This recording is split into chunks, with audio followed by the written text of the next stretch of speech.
Subscribe now and press the bell icon. Never miss an update.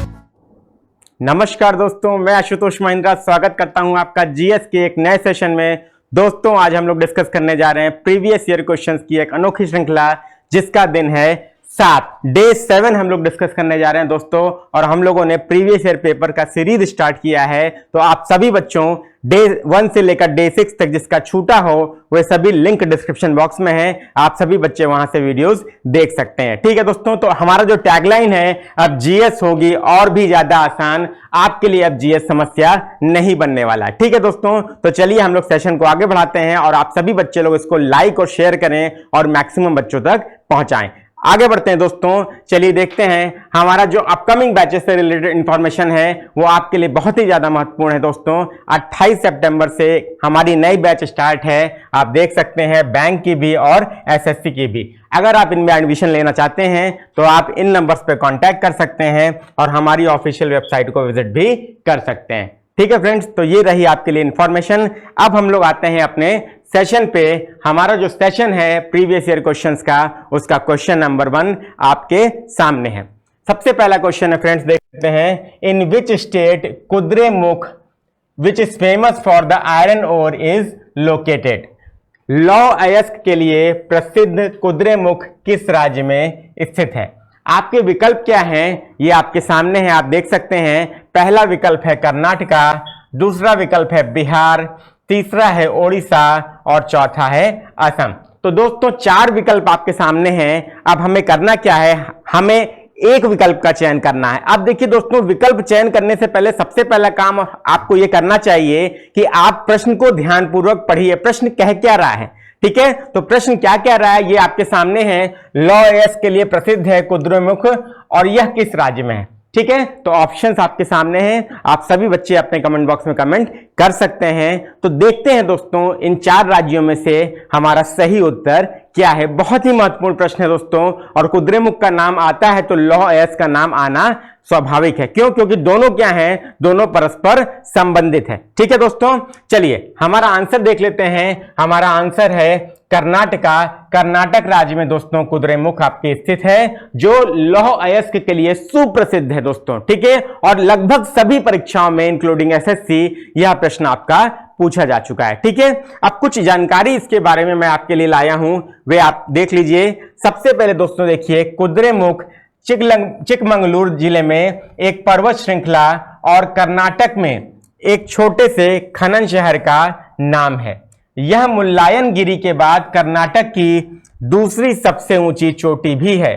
सार्वजनिक क्षेत्र की Kudremukh iron और कंपनी लिमिटेड को संचालित करने के लिए कुद्रेमुख टाउनशिप को लौह अयस्क खनन शहर के रूप में विकसित किया गया था। यह कंपनी 2006 में पर्यावरणीय मुद्दों के कारण बंद कर दी गई थी। तो दोस्तों ये इंफॉर्मेशन रही कुद्रेमुख के कारण, आपको पता होना चाहिए कि क्या हुआ था। ये सारी डिटेल मैंने आपको इसमें कवर करके बता दी है। ठीक है दोस्तों, तो कुद्रेमुख का नाम अब जब भी आएगा तो हमें और आपको क्या करना है, हमें लौह अयस्क का नाम ध्यान रखना है जो हमारे परीक्षा में आता है। और यह खान कहां पर स्थित है, यह कर्नाटका में स्थित है। तो हमें हमारे प्रश्न का उत्तर मिल गया। और 3 प्रश्न देखिए दोस्तों इससे भी संबंधित हैं। तो मैंने आपसे बोला है दोस्तों 15-20 क्वेश्चन जो हम लोग सेशन में डिस्कस कर रहे हैं, ये 15-20 आप मत मान के चलिए, इनको 50-60 प्रश्न आप मान के चलिए। ठीक है दोस्तों, चलिए आगे देखते हैं दोस्तों। हमारा प्रश्न नंबर 2 जो है वो क्या है, निम्नलिखित 2 राज्य भारत में कोयले के सबसे बड़े उत्पादक हैं। निम्नलिखित 2 राज्य भारत में कोयले के सबसे बड़े उत्पादक हैं। इसमें विकल्प का चयन आपको करना है, बताइए विकल्प इसमें क्या होगा। देखते हैं दोस्तों, सबसे पहला विकल्प है झारखंड और छत्तीसगढ़, दूसरा विकल्प है मध्य प्रदेश और उड़ीसा, तीसरा विकल्प है बिहार और पश्चिम बंगाल और चौथा विकल्प है आंध्र प्रदेश और छत्तीसगढ़। तो दोस्तों 4 विकल्प आपके सामने हैं और हमें और आपको चयन क्या करना है, किन्हीं एक विकल्प का चयन करना है। तो सभी बच्चे लोग आप लोग कमेंट बॉक्स में अपना उत्तर दीजिए और बताइए कि कोयले के सबसे बड़े उत्पादक 2 राज्य कौन से हैं। और दोस्तों ये ध्यान रखिए दोस्तों, प्रश्न का उत्तर करते समय आप ये ध्यान रखिएगा छोटा नागपुर पठार, छोटा नागपुर पठार आपके दिमाग में हमेशा रहना चाहिए, जो खनिज संसाधन के लिए बहुत ही ज्यादा प्रसिद्ध है। ठीक है दोस्तों, तो चलिए हम लोग देख लेते हैं इसका क्या उत्तर होगा। हम और देखते हैं झारखंड और छत्तीसगढ़। दोस्तों इसका उत्तर है झारखंड और छत्तीसगढ़ राज्य कोयले के दो सबसे बड़े उत्पादक राज्य हैं। ठीक है दोस्तों, तो एक अति महत्वपूर्ण प्रश्न यह भी है जो आपकी एसएससी की परीक्षा में और अन्य परीक्षाओं में पूछा जा सकता है। ठीक है दोस्तों, चलिए अब आगे देखते हैं। दोस्तों एक इंफॉर्मेशन मैंने आपके लिए वही क्या किया है, ले आया हूं फिर से, जो इसका आंसर है झारखंड और छत्तीसगढ़ भारत के सबसे बड़े कोयला उत्पादक राज्य हैं। ठीक है दोस्तों, तो ये आपको ध्यान रखना है, झारखंड और छत्तीसगढ़ कोयले के दो सबसे बड़े उत्पादक राज्य हैं। ये डिटेल मैंने यहां पे आपके लिए मेंशन की है। ठीक है दोस्तों, तो अपनी नोटबुक में आप लोग इसको नोट कर लेंगे और ये संभावित आपका एसएससी सीजीएल का भी प्रश्न है और जितने आपके एसएससी के एग्जाम्स है उसमें भी ये पूछा जा सकता है। ठीक है दोस्तों, चलिए अब हम लोग आगे बढ़ते हैं। हमारा अगला प्रश्न है आपके सामने, ये साइंस का प्रश्न है दोस्तों, और साइंस में ये क्वेश्चन कह रहा है हीरा एक अपर रूप है, diamond is an allotrope of.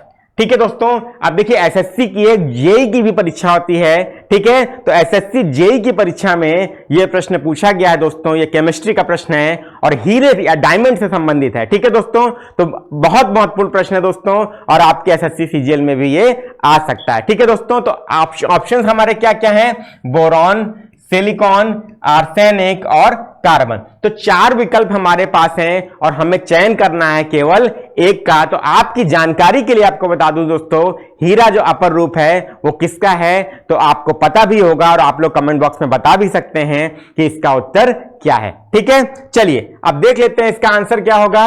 हमारा आंसर है carbon. Carbon will be the right answer दोस्तों, कार्बन इसका सही उत्तर होगा। तो कार्बन हमें ध्यान रखना है कि हीरे में भी क्या होता है, हीरे का भी एक बहुत ही महत्वपूर्ण कंस्टिट्यूएंट है। ठीक है, तो हीरा एक अपर रूप है कार्बन का, diamond is an allotrope of carbon. ठीक है दोस्तों, तो ये हमें पता चल गया। अब देखिए इंफॉर्मेशन आपको हीरे से संबंधित है।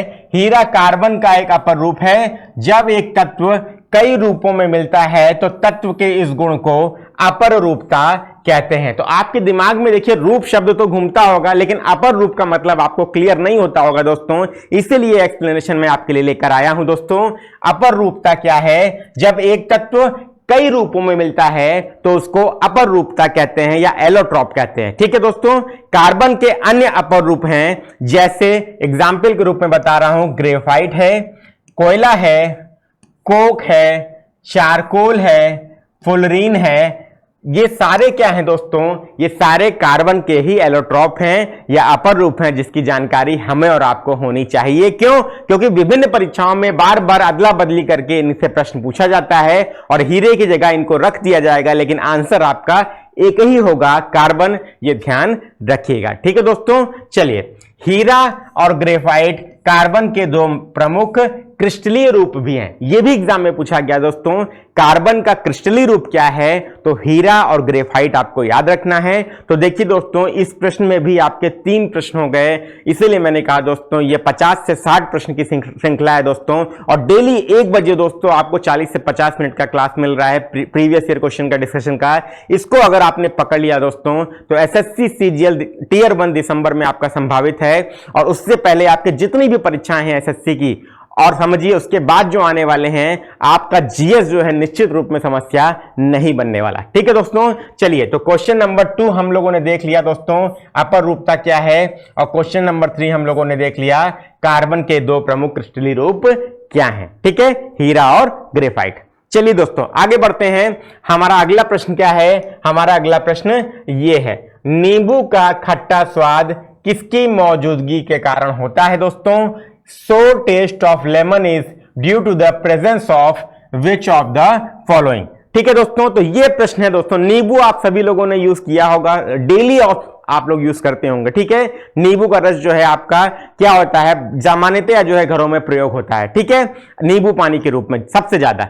ठीक है, अब ये बताइए दोस्तों कि ये प्रश्न जो है दोस्तों, इसमें एसिड कौन सा इन्वॉल्व है, या कौन सा एसिड होता है नींबू के रस में, खट्टा स्वाद जो है उसके लिए क्या रिस्पॉन्सिबल है, ये आपको बताना है। आपके ऑप्शंस हैं citric acid, acetic acid, oxalic acid और फॉर्मिक एसिड। ठीक है दोस्तों, तो ये रहे आपके ऑप्शंस। अब आपको बताना है दोस्तों कि इसमें क्या उत्तर होगा दोस्तों, और बहुत ही महत्वपूर्ण प्रश्न है, इंटरेस्टिंग भी है।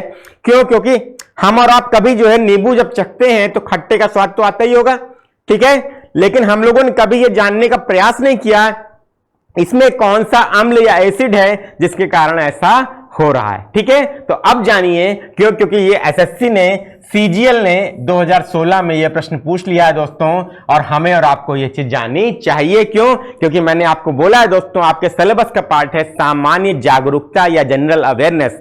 आपको नॉलेज नहीं चाहिए, आपको नॉलेज गेन नहीं करना, आपको जागरूक बनना है। अपने आसपास जो चीजें हो रही हैं उसके बारे में आपको गूढ़ जानकारी होनी आवश्यक है। ठीक है दोस्तों, तो ये सेशन आपके लिए बहुत ही लाभकारी है, इसे लाइक और शेयर जरूर करें दोस्तों। ठीक है, चलिए देखते हैं कि क्या इसका उत्तर होगा। Citric acid will be the right answer दोस्तों, साइट्रिक एसिड आपका राइट आंसर होगा। और आज के बाद दोस्तों जब आपको खट्टा स्वाद लगे नींबू का, तो आप एक ही चीज याद करें कि सर ने सीजीएल का क्वेश्चन कराया था 2016 का, उसमें ये पूछा गया था। ठीक है दोस्तों, तो कभी जीवन में नहीं भूलेगा आपको। ठीक है, चलिए ऐसे दोस्तों हम लोग को क्या करना है, पढ़ाई ऐसे करनी है, व्यवहारिक बना देना है पढ़ाई को, जनरल स्टडीज को व्यवहारिक बना देना है। तो कभी जो है आपके जीवन का जब हिस्सा बन जाएगी जीएस, तो कभी आपको ये भूलने नहीं वाली। ठीक है दोस्तों, अगर आपको सहमत हो तो कमेंट बॉक्स में यस लिख सकते हैं। चलिए अब देख लेते हैं दोस्तों एक्सप्लेनेशन। नींबू का खट्टा स्वाद इसके रस में साइट्रिक एसिड की उपस्थिति के कारण होता है। साइट्रिक एसिड अन्य फलों जैसे संतरा और अंगूर में भी पाया जाता है। ठीक है दोस्तों, तो संतरा और अंगूर में भी पाया जाता है, ना कि केवल नींबू में। ठीक है, अब लेकिन नींबू में इसकी मात्रा क्या होती है, सर्वाधिक होती है, ऐसा इसमें बोला जा रहा है। ठीक है दोस्तों, तो यहां पे नींबू जो है दोस्तों आपके लिए इंपॉर्टेंट है, और नींबू जो है दोस्तों साइट्रस फूड इसलिए उसको बोला जाता है। ठीक है, चलिए हम लोग आगे बढ़ते हैं दोस्तों। अगला हमारा प्रश्न जो है देख लेते हैं। अगला प्रश्न क्या है, How many states in India have a forest cover more than 75% of their geographical land area? ठीक है, भारत में कितने राज्यों में उनके भौगोलिक भूमि क्षेत्र के 75% से अधिक क्या है, वन है। ठीक है दोस्तों, तो बताना है आपको कि भारत के किन किन राज्यों में उनके भौगोलिक क्षेत्र के 75% से ज्यादा क्या है, वन है, ये आपको बताना है। ठीक है, तो कितने राज्य, संख्या बतानी है आपको। ठीक है, और संख्या है आपकी 1, 3, 5 और 7। तो 4 आपके विकल्प हैं, और आपको बताना है कि इनमें क्या इसका उत्तर होना चाहिए। चलिए दोस्तों देख लेते हैं फटाफट कि क्या इसका उत्तर होगा दोस्तों। और देखिए वन स्थिति रिपोर्ट 2021 जो है हाल ही में आई है। ठीक है, मैं यहां लिख रहा हूं दोस्तों वन स्थिति रिपोर्ट, वन स्थिति रिपोर्ट आप देख लीजिए दोस्तों 2021 हाल ही में आई है, और ये प्रश्न इसीलिए आपका बना है दोस्तों।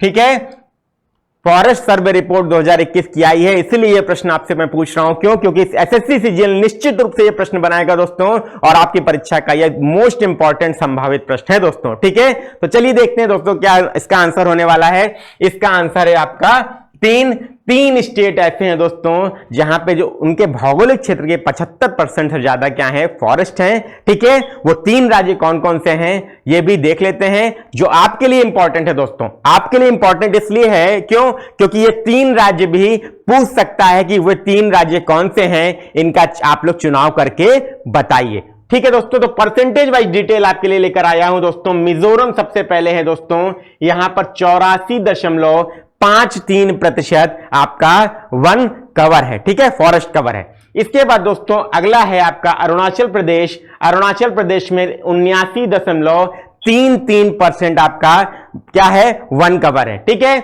इसके बाद आपका मेघालय है, और यहां पे क्या है दोस्तों 76% का आपका फॉरेस्ट कवर है। तो आपको दोस्तों ये बहुत ही इंपॉर्टेंट प्रश्न है दोस्तों, सीजीएल के लिए संभावित है, और आप सभी बच्चे लोग इसको कंठस्थ कर लीजिए, याद कर लीजिए। ऐसे ही प्रश्न दोस्तों एग्जाम में पूछे जाएंगे। क्यों? क्योंकि दोस्तों मेंस में क्या है, मेंस में लेवल नहीं बढ़ने वाला दोस्तों। ठीक है, बस परंपरागत प्रश्न कम हो जाएंगे और गैर परंपरागत बढ़ जाएंगे। तो फॉरेस्ट सर्वे जो है दोस्तों, या इकोनॉमिक सर्वे जो है दोस्तों, आप लोगों के लिए महत्वपूर्ण हो जाता है। ठीक है, क्यों? क्योंकि ऐसे ही प्रश्न आपके क्या होते हैं, वो गैर परंपरागत ज्यादा होते हैं। ठीक है दोस्तों, चलिए अब हमारा ये प्रश्न हम लोगों ने देख लिया। अब आगे बढ़ते हैं दोस्तों अगले प्रश्न पर।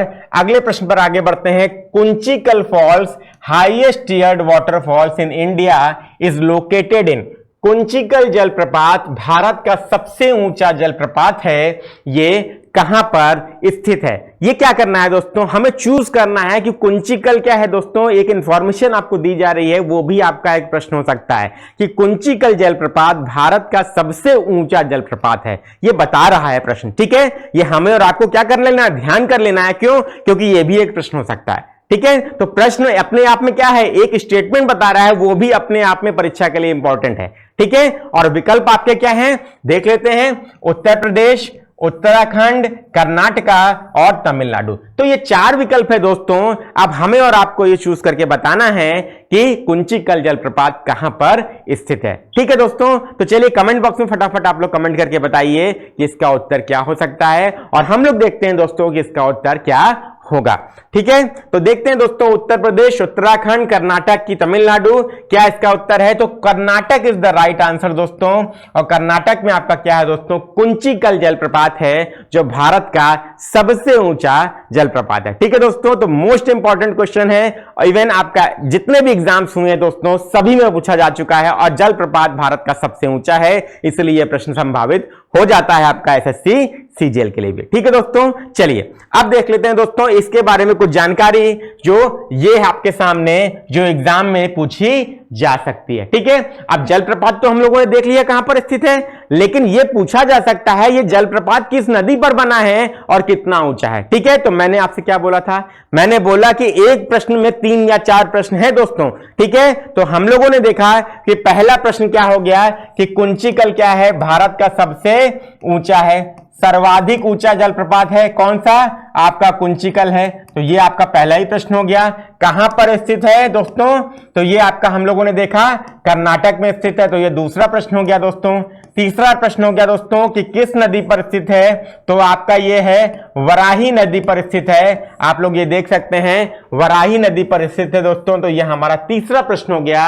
और चौथा प्रश्न हमारा क्या है दोस्तों? चौथा प्रश्न हमारा है इसकी ऊंचाई क्या है, तो इसकी ऊंचाई हम लोग देख लेते हैं दोस्तों, 455 मीटर है, ये हमारी ऊंचाई है। ये देखिए 455 मीटर आपका राइट आंसर होगा। तो दोस्तों 4 प्रश्न आप देखिए दोस्तों, एक प्रश्न में 4 प्रश्न आपको मिल रहे हैं दोस्तों, तो निश्चित रूप से मान के चलिए ये सीरीज की खासियत है दोस्तों, ब्यूटी ऑफ दिस सीरीज है प्रीवियस ईयर क्वेश्चन की। और इस तरीके से मैं आपको करा रहा हूं दोस्तों कि आपके 2 से 2,500 प्रश्न जो है एग्जाम तक निश्चित रूप से कवर हो जाएंगे, और आप उसके बाद एग्जाम में जब बैठेंगे तो आपको समझ में आएगा दोस्तों कि what is the benefit of this series. तो सभी बच्चों को शेयर करें और इसको फॉलो करें डेली 1 PM पर। ठीक है, चलिए अब आगे बढ़ते हैं दोस्तों। अगला प्रश्न हम देख लेते हैं, क्या है, निम्नलिखित में से कौन सा प्रोटीन नाखूनों में पाया जाता है?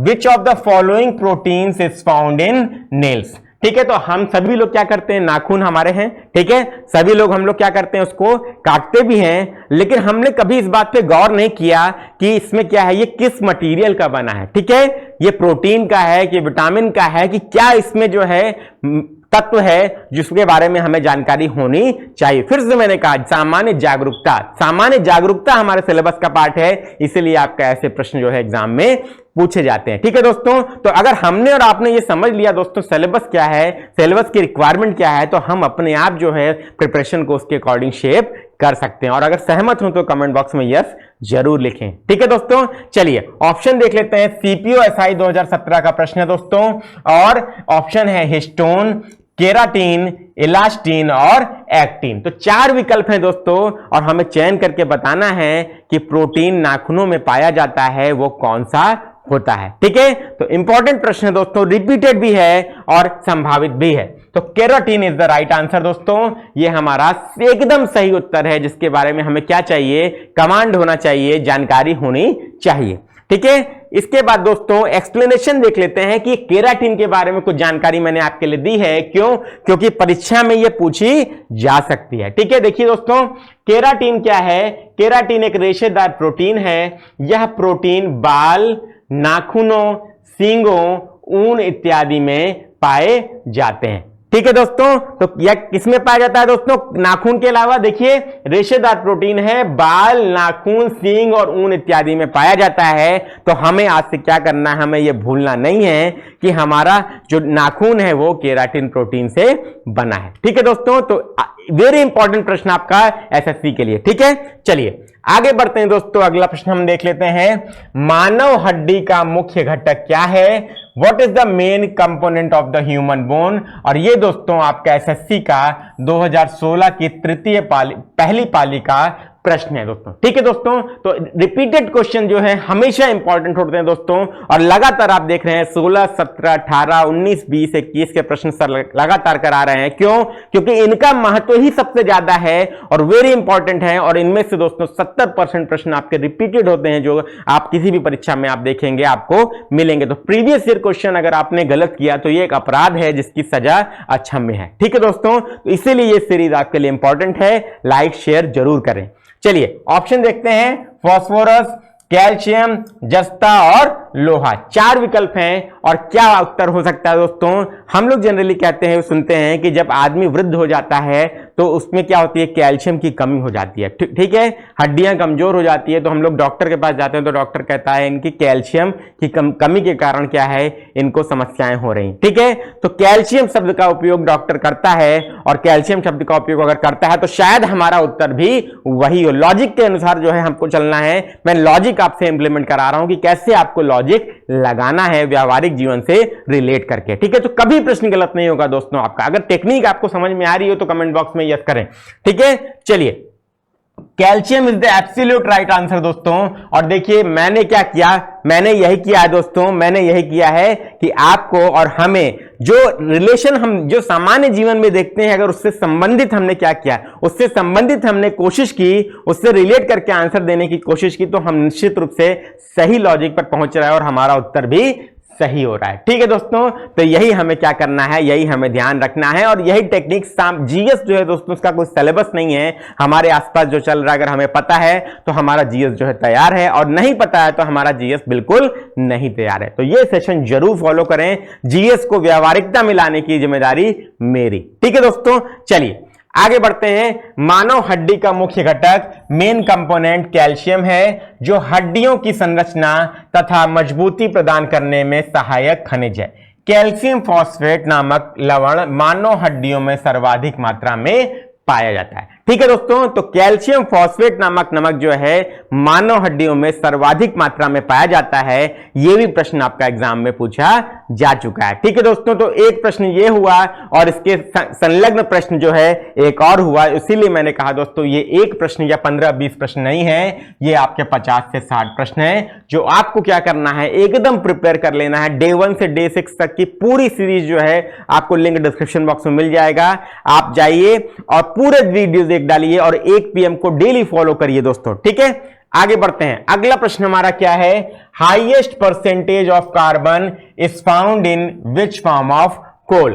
कोयले के किस रूप में अधिकतम प्रतिशत कार्बन पाया जाता है? यह हमें क्या करना है, यह हमें बताना है कि किस रूप में मैक्सिमम परसेंटेज जो कार्बन का है वो पाया जाता है। और आपके ऑप्शंस हैं एंथ्रासाइट, बिटुमिनस, पीट और लिग्नाइट। और ये चारों ही क्या हैं दोस्तों, ये चारों ही कोयले हैं। ठीक है, लेकिन कार्बन का परसेंटेज जो है वो घटता या बढ़ता जाता है। ये हमें क्या करना है, ये हमें पता होना चाहिए दोस्तों। क्यों? क्योंकि सबसे अच्छा कोयला कौन सा होगा, जिसकी डिमांड ज्यादा होगी, वो डिपेंड करता है कार्बन के परसेंटेज के ऊपर। ठीक है, चूज करते हैं दोस्तों एंथ्रासाइड, बिटुमिनस, पीट और लिग्नाइट। आप सभी बच्चे लोग कमेंट बॉक्स में कमेंट करते चलें साथ में, ताकि आपको भी पता चलता रहे दोस्तों कि आप कितना कर पा रहे हैं। और अटेम्प्ट तो जरूर करना है दोस्तों, छोड़ना नहीं है, डरना नहीं है। गलत हो गया तो भी परेशान नहीं होना है, गलत यहां पे हो रहा है लेकिन एग्जाम में सही होगा। ठीक है, चलिए आगे देखते हैं कि anthracite is the absolute right answer दोस्तों।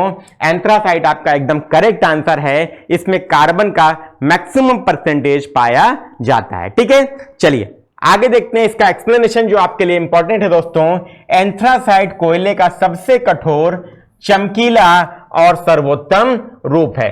इसमें 90 से 95% तक कार्बन की मात्रा होती है। बिटुमिनस में 55 से 80%, लिग्नाइट में 40 से 55% और पीट में 40% से कम कार्बन पाया जाता है। तो सीक्वेंस आप लोग कैसे बनाएंगे दोस्तों, सीक्वेंस मैं बता दे रहा हूं। देखिए आप लोग क्या करें, सबसे पहले यहां पे क्रम ऐसे लिख लें। एंथ्रासाइड सबसे पहले लिखें दोस्तों, इंग्लिश माध्यम वाले बच्चे यहां पे लिखा हुआ है। ठीक है, फिर आपका है, आपका कौन सा है, बिटुमिनस है आपका बेटा।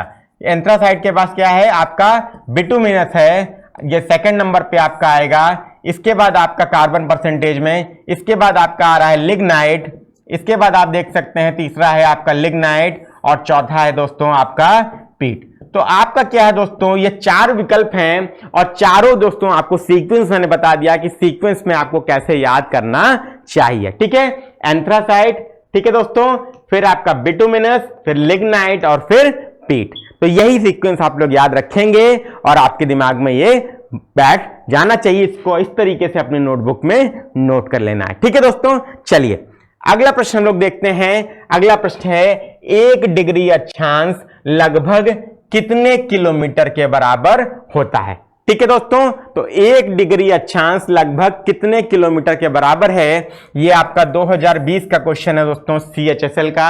ये क्या करना है हमें, ये हमें बताना है कि कितने किलोमीटर के बराबर है। ठीक है, और ऑप्शंस हमारे क्या हैं, 122, 111, 145 और 133। तो आप सभी बच्चे लोग अक्षांश तो जानते होंगे दोस्तों, और अक्षांश अगर जानते हैं तो इसका फटाफट उत्तर देके बताइए। ठीक है, और नहीं जानते हैं तो चलिए ये इमेज देख लेते हैं दोस्तों। ये एक इमेज आपको दिखा दे रहा हूं, ये इमेज है दोस्तों, आप सभी बच्चे लोग देखिए, आपको दिखा दे रहा हूं। अक्षांश क्या है दोस्तों, देखिए ये आपका क्या है, ये 0 डिग्री है। इक्वेटर को दोस्तों 0 डिग्री कहते हैं। ठीक है, और ये आपका क्या है दोस्तों, इस तरीके से अक्षांश बढ़ रहे हैं और इस तरीके से आपके दक्षिण की ओर बढ़ रहे हैं। ठीक है, तो ये उत्तर हो गया और ये दक्षिण हो गया। ठीक है दोस्तों, तो आप सभी लोग देख सकते हैं यहां पे क्या किया है दोस्तों, ये शो किया है 15 डिग्री अक्षांश, इक्वेटर के 15 डिग्री ऊपर और 15 डिग्री नीचे, 15 डिग्री साउथ, फिर 30 degree north, 30 degree south, 45 degree south, 45 degree north. ठीक है दोस्तों, तो ये क्या है हमारे, ये हमारे अक्षांश हैं, और अक्षांश आपके इस तरीके से क्षैतिज रेखाएं होती हैं। ठीक है, तो हमेशा याद रखना है दोस्तों। ठीक है, और ये हमारी क्या है, ये हमारी पृथ्वी है। ठीक है, तो 90 डिग्री नॉर्थ जो है अक्षांश जो है, ये नॉर्थ पोल या उत्तरी ध्रुव है, और इसी तरह से यहाँ पे 90 डिग्री साउथ आपका क्या है, दक्षिण ध्रुव कहलाता है। ठीक है दोस्तों, चलिए अब हम अपने प्रश्न पे आते हैं। हमारा प्रश्न क्या कह रहा है वो देख लेते हैं। तो ऑप्शन देखिए दोस्तों, 122, 111, 145 और 133। तो हमें देखना है कि क्या इसका उत्तर होगा। आप सभी बच्चों ने आंसर कर दिया होगा अब तक। चलिए देखते हैं क्या इसका उत्तर है। इसका उत्तर है 111 दोस्तों। 111 आपका एकदम सही आंसर है। ठीक है दोस्तों, चलिए अब देखिए इसके बारे में एक इंफॉर्मेशन दोस्तों। 1 डिग्री अक्षांश आपका 111 किलोमीटर के बराबर होता है या 69 माइल के बराबर होता है। ठीक है, तो ये क्या करना है दोस्तों, आज से हम लोगों को ध्यान रख लेना है। क्यों? क्योंकि ये रिपीटेड प्रश्न है, इंपॉर्टेंट है, इजी नहीं है दोस्तों। ठीक है, ट्रिकी क्वेश्चन है, ये आपका मेंस के लिए भी इंपॉर्टेंट है। ठीक है दोस्तों, चलिए अब हम लोग आगे बढ़ते हैं। हमारा अगला प्रश्न देख लेते हैं क्या है। चलिए अब देखिए दोस्तों, what is the term used to describe the angular distance of a place north और south of earth's equator.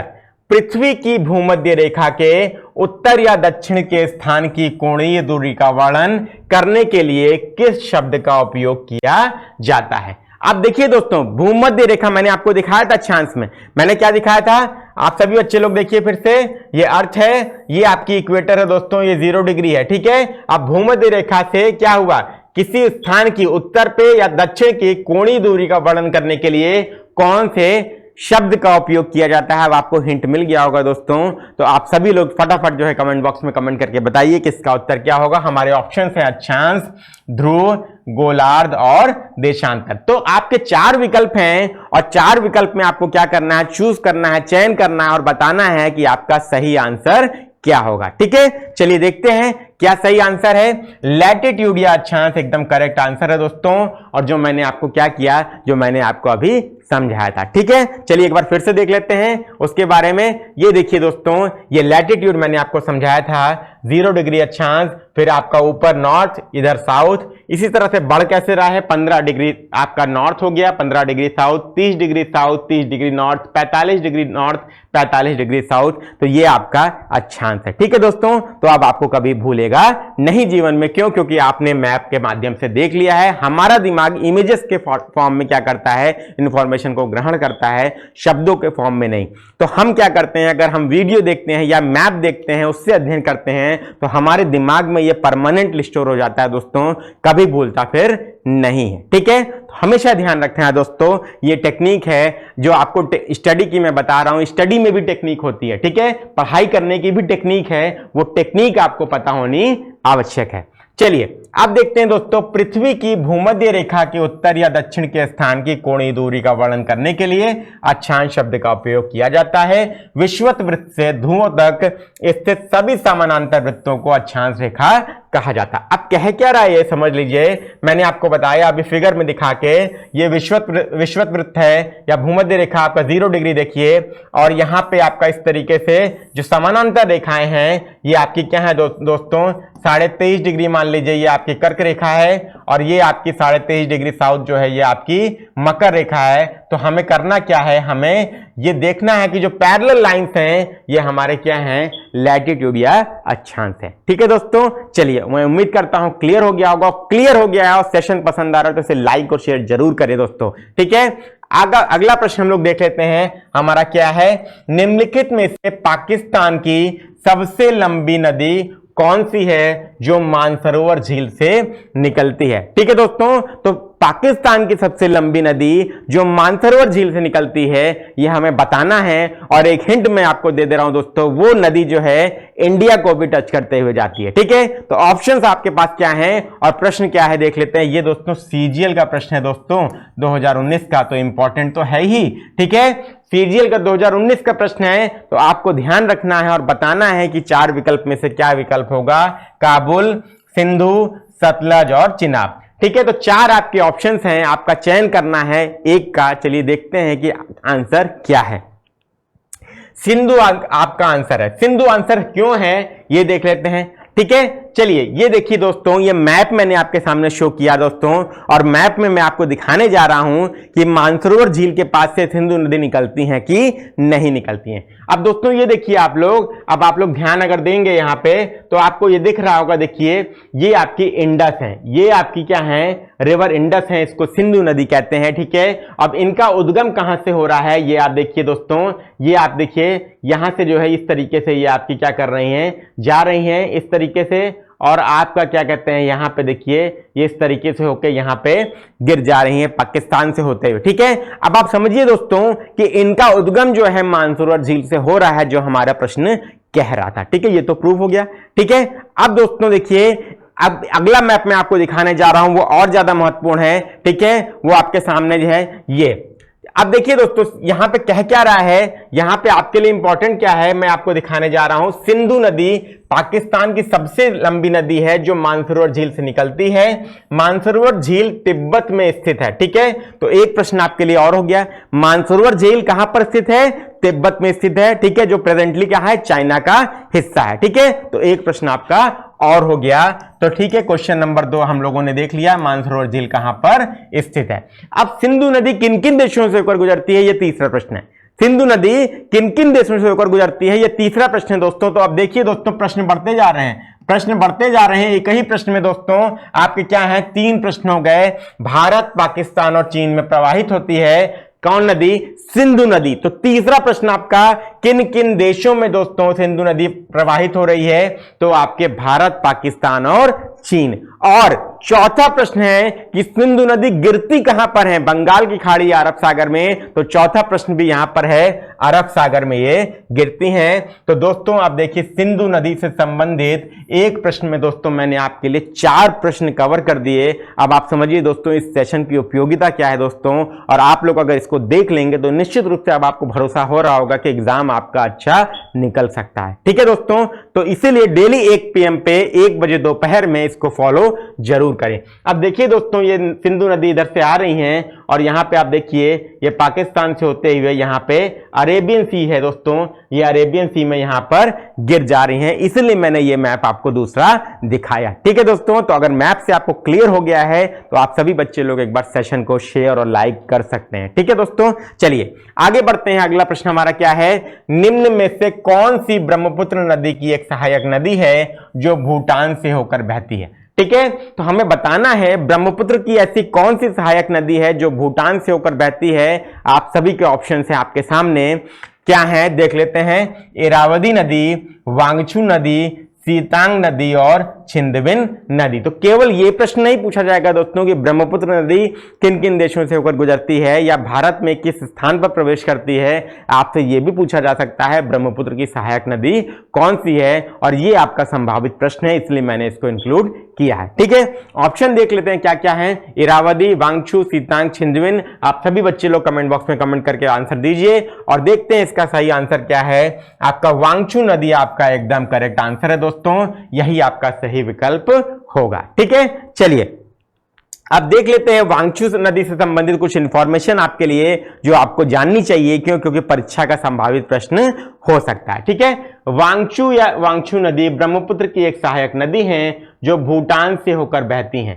Bhutan की राजधानी थिम्पू इस नदी के तट पर स्थित है। अब देखिए इंपॉर्टेंट हो गया दोस्तों, इंपॉर्टेंट हो गया दोस्तों, वर्ल्ड ज्योग्राफी का पार्ट हो गया।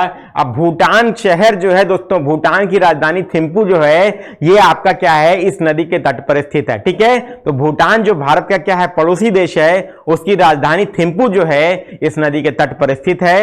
ये इसका सबसे बड़ा क्या है सरप्राइज क्वेश्चन था दोस्तों, इसलिए एक्सप्लेनेशन मैंने आपको बताया और ये आपका क्वेश्चन नंबर 2 हुआ जो इसी प्रश्न में हम लोगों ने कवर कर लिया। तो 50 से 60 प्रश्न की ये श्रृंखला है दोस्तों, इसको जरूर फॉलो करिए और एसएससी का एग्जाम हो या जिस भी परीक्षा में आपकी जीएस आती है, स्टेट के, यूपी पुलिस के एग्जाम, टेट, सीटेट, जिस भी परीक्षा में आपकी क्या आ रही जीएस आ रही है, ये सेशन बहुत ही ज्यादा उपयोगी साबित होने वाला है, तो मैक्सिमम बच्चों तक पहुंचाइए।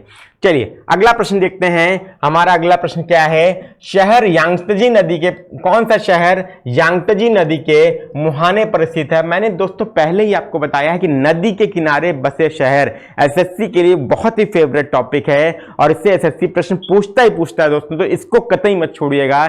मैंने कल के सेशन में भी एक प्रश्न कराया था और आज के सेशन में ये दूसरा प्रश्न करा रहा हूं। ठीक है, एक मैंने आपको कराया अभी जो इसके पहले थिम्पू कहां पर स्थित है, किस नदी के किनारे स्थित है, और एक प्रश्न आपका ये है कि कौन सा शहर यांगत्जे नदी के मुहाने पर स्थित है। अब देखिए दोस्तों, ये भी प्रश्न क्या है आपका सीजीएल का आया हुआ प्रश्न है 2020 का। ठीक है, और 2020 का आया हुआ प्रश्न है, तो सिटी ऑफ, कौन सा सिटी जो है located at the mouth of Yangtze river. ठीक है, ग्वांगझू, ल्हासा, बीजिंग और शंघाई, ये आपके 4 शहर हैं। अब आप लोग कमेंट बॉक्स में फटाफट कमेंट बॉक्स में उत्तर करके बताइए कि क्या इसका उत्तर होना चाहिए। ठीक है, चलिए देखते हैं क्या आंसर है। Shanghai is the right answer दोस्तों, और शंघाई आपका एकदम सही उत्तर है दोस्तों। अब ये देखिए प्रश्न टफ नहीं है, प्रश्न बिल्कुल टफ नहीं है।